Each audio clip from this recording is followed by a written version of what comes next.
আসন্ন লোকসভা নির্বাচনে পূর্ব ত্রিপুরা আসনে ইন্ডিয়া ব্লকের প্রার্থী রাজেন্দ্র রিয়াং এর সমর্থনে সাব্রুম শহরে মিছিল ও জমায়েত সংগঠিত করা হয়। 23শে এপ্রিল বিকাল 3:30 ঘটিকায় সাব্রুম শহরে মিছিল ও সাব্রুম সিআইটিইউ অফিসের সামনে জমায়েত সংগঠিত করা হয়। এই জমায়েতে সিপিআইএম, কংগ্রেস দলের কর্মী সমর্থকগণ শামিল হয়। জমায়েতে সভাপতিমণ্ডলীতে ছিলেন সিপিআইএম প্রবীণ নেতৃত্ব দীপক চৌধুরী, কংগ্রেস দলের প্রবীণ নেতৃত্ব মনোরঞ্জন দত্ত। আলোচনা করেন সিপিআইএম ত্রিপুরা রাজ্য সম্পাদক জিতেন্দ্র চৌধুরী, ত্রিপুরা প্রদেশ কংগ্রেস সভাপতি আশিস সাহা, সিপিআইএম ত্রিপুরা রাজ্য সম্পাদক মণ্ডলীর সদস্য সুদন দাস, সিপিআইএম সাব্রুম মহকুমা সম্পাদক অরুণ ত্রিপুরা। চান্দা দাও, চান্দা দাও।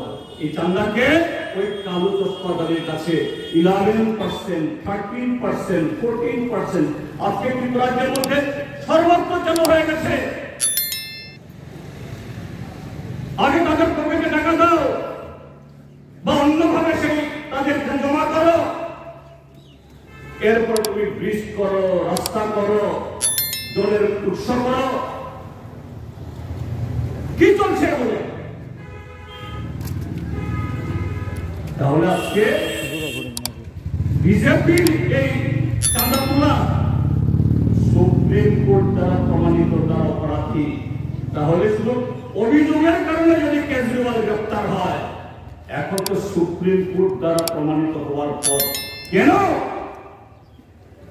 বিজেপির নেতাদেরকে গ্রেপ্তার করা হবে না? সেই টাকায় তারা যে হেলিকপ্টার চড়ে, সেই টাকায় এরা বড় বড় পার্টি বিস্তরি করে, সেই টাকায় বড় বড় ব্যাগ বেতন ছাপায়, এগুলো বাতিল করা হবে না কেন?